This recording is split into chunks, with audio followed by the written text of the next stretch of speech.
السلام علیکم ناظرین، یوٹیوب چینل پر ایک دفعہ پھر آپ کو خوش آمدید۔ اور پی ٹی آئی کا وہ ورکر جس کا نام علی بلال تھا، اس کو ذل شاہ کہا جاتا تھا، وہ کل تک زندہ تھا اور آج وہ ہم میں نہیں ہے۔ اس کی نماز جنازہ بھی آج ادا کر دی گئی۔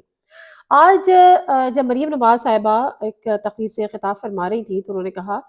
اس کی موت کو، یعنی پی ٹی آئی کارکن کی موت کو کہا کہ آپ اس پہ ایموشنل ڈرامہ کر رہے ہیں۔ اس کی لاش سامنے رکھ کے پی ٹی آئی کارکن کی آپ ایموشنل ڈرامہ کر رہے ہیں کہ کیا؟ پھر انہوں نے اس کو کمپیریزن کیا پولیس والوں کے ساتھ کہ کیا پولیس والے جو زخمی ہوئے ہیں وہ کسی کے باپ، بھائی یا بیٹے نہیں تھے؟ جس کو وہ ایموشنل ڈرامہ کہہ رہی تھیں مریم نواز صاحبہ، ان کی اس علی بلال کی آج ڈیٹیل جو پوسٹ مارٹم رپورٹ ہے وہ ہمارے سامنے آ گئی ہے، اور اس میں بتایا گیا ہے کہ کس طرح جسم کے 26 حصوں پر اس کے ٹارچر کیا گیا ہے، اور اتنا بہیمانہ ٹارچر کہ ودن فیو منٹس اس میں ڈیتھ ہو گئی، مطلب وہ سروائیو ہی نہیں کر سکا۔ اب سوال یہ ہے کہ وہ کون تھا جس کو ایک ذل شاہ سے ڈر تھا، اور ایک ذل شاہ کو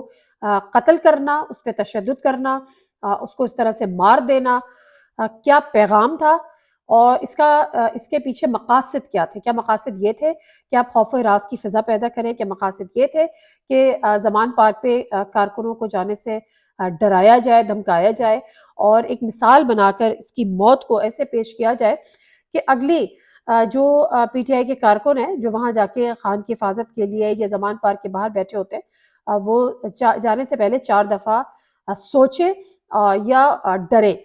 وہ خوف کی علامت شاید وہ اس کو بنانا چاہ رہے تھے، لیکن اس کے باوجود آج زمان پارک کے باہر ایک دفعہ پھر اسی طرح سے بڑی تعداد میں لوگ جمع تھے، اور وہ جو خوف جو پیدا کرنے کی کوشش کی گئی تھی جس کی بھی جانب سے، وہ اس میں بھی ناکام رہے، بالکل اسی طرح جس طرح سے وہ پہلے اپنے ہتھ کنڈوں میں مکمل طور پہ انہوں نے ناکامی نے ان کی تمام ہتھ کنڈوں سے ان کو منہ چڑھایا ہے۔ جو ذل شاہ یعنی علی بلال کی جو پوسٹ مارٹم رپورٹ آئی ہے، میں چاہ رہی ہوں ذرا ڈیٹیل وہ میں آپ کے سامنے رکھوں اور سمجھنے کی کوشش کریں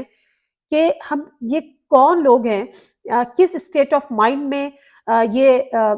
ظلم ہو رہا ہے، اور یہ پاکستان ہے، یہاں پہ جمہوریت ہے، اور کیا یہ پولیس اسٹیٹ بن چکا ہے؟ انٹرنیشنلی کل کا جو دن تھا، جس طرح سے گورنمنٹ نے ریئیکٹ کیا، اور انٹرنیشنلی اس کو رپورٹ کیا گیا ہے، انٹرنیشنلی کس طرح سے اس کو رپورٹ کیا گیا ہے یہ بھی میں آپ کے سامنے رکھوں گی، لیکن اس سے پہلے جو علی بلال ہے اس کے جسم پہ 26 جگہوں پر تشدد کا اس کو نشانہ بنایا گیا، اور بالآخر علی بلال کی جو موت تھی دماغ میں گہری ضرب آنے کے بعد خون زیادہ بہہ جانے سے ہوئی، یعنی اس کے جسم کے 26 حصوں پہ شدید قسم کا ٹارچر کیا، لیکن چونکہ اس کا جو اس کے سر پہ یعنی دماغ پر اتنی گہری چوٹ ماری کہ بلیڈنگ بہت زیادہ ہوئی، اور ودن فیو منٹس اس کی ڈیتھ ہو گئی۔ جو ٹائم ہوتا ہے نا پوسٹ مارٹم رپورٹ میں کہ جو انجریز ہوئی ہیں یا جو وونڈز ہیں اس میں اور ڈیتھ میں کتنا فرق ہے، تو وہ فیو منٹس آ رہا ہے۔ اس کے بعد مقتول علی بلال کے جگر اور لبلبہ یعنی اسپلین میں خون جمع ہونا بھی موت کی ایک وجہ بنا، یعنی آپ نے ان باڈی پارٹس کو جو کہ انتہائی سینسٹیو تھے وہاں پر آپ نے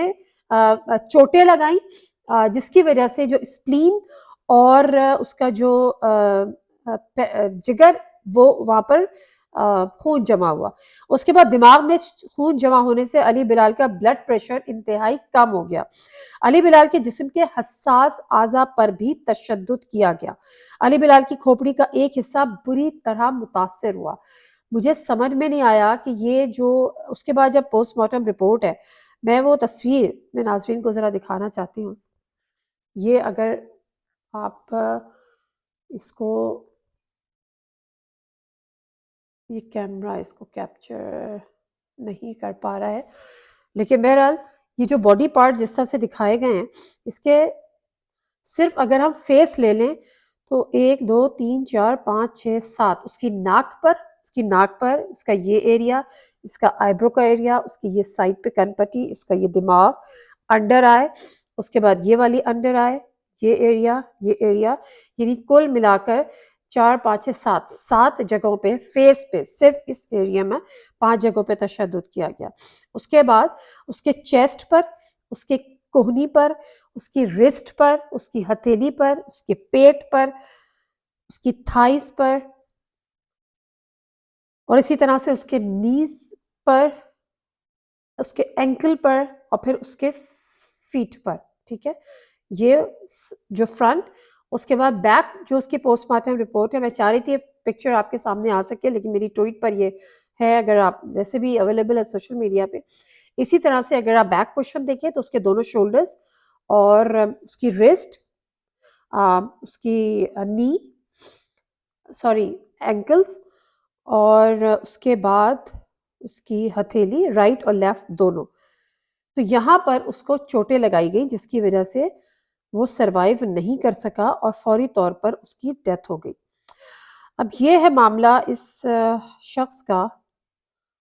اور پھر مریم نواز صاحبہ اس کو کہہ رہی تھی کہ وہ ایموشنل ڈرامہ ہے، پی ٹی آئی والے ایموشنل ڈرامہ کر رہے ہیں. آپ سوچیں کہ جب اس حالت میں کسی کے بیٹے کی، کسی کے بھائی کی ڈیڈ باڈی اس کے گھر جاتی ہوگی، اس کے بعد انٹرنیشنلی پوری دنیا میں رپورٹ ہو رہا ہے. پاکستان کا کل کا دن جو کہ خواتین کا ایک عالمی دن تھا، اور ہمیں جو وہاں کا انٹرم گورنمنٹ ہے، جو کیئر ٹیکر سیٹ اپ ہے پنجاب کا، وہ بتا رہے تھے کہ چونکہ خواتین کا عالمی دن تھا اور خواتین کو ریلیز نکالنی تھی تو ہم نے دفعہ 144 لگا دی تھی.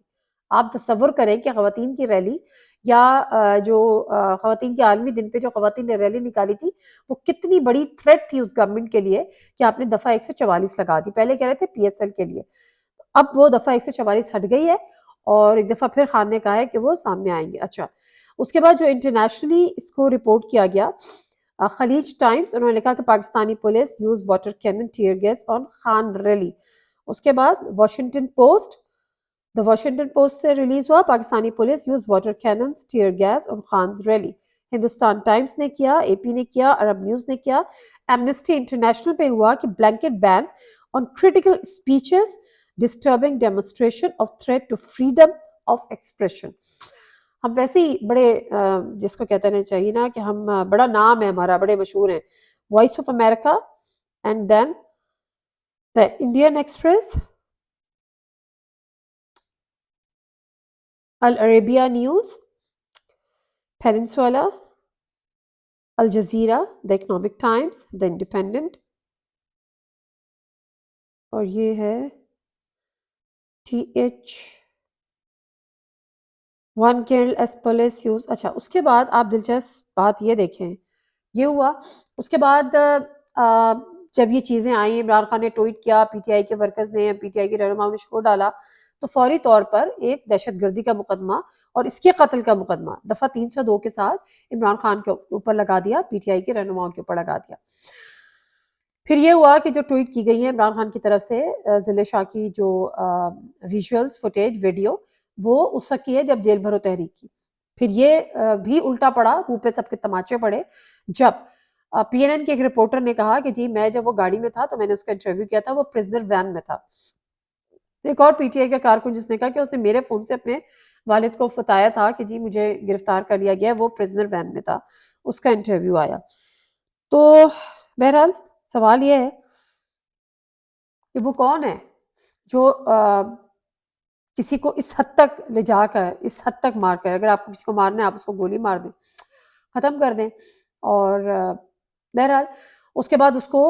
کون لے کر آیا، اس کے چہرے واضح ہیں، اگر کوئی پہچاننا چاہے. ہاسپٹل ڈیڈ باڈی چھوڑ کے گیا،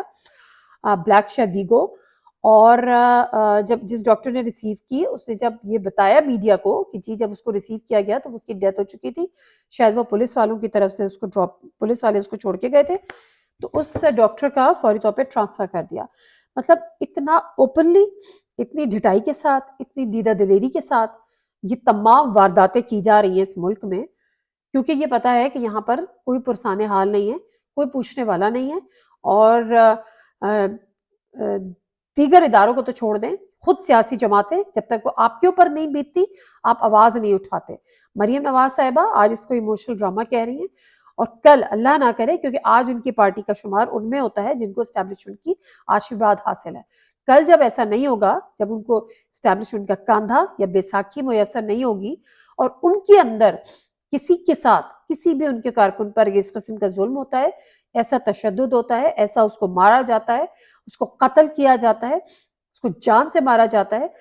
تو میں آج پی ٹی آئی کے رہنماؤں سے اور عمران خان صاحب سے ضرور یہ بات ریکویسٹ کروں گی کہ آپ تب بھی آواز اٹھائیے گا، آپ اس کو پولیٹیکل یا آپ اس کو ایموشنل ڈراما نہیں کہیے گا، کیونکہ آج اگر آپ کا کارکن ہے تو کل ان کا کارکن ہوگا، اور یہ غلطی ہوئی تھی، یہ غلطی عمران خان صاحب سے ہوئی تھی۔ کل جب دیگر جماعتوں کے، جس میں شاید ایم کیو ایم بھی ہو، ان کے بھی جب کارکنوں کو اسی طرح سے مارا جاتا تھا تو اس وقت کوئی آواز نہیں اٹھاتا تھا۔ کل اگر ایسا ہو تو پھر آواز سب کو مل کر اٹھانی ہوگی۔ نادر مرزا کو اجازت دیجیے، اللہ حافظ۔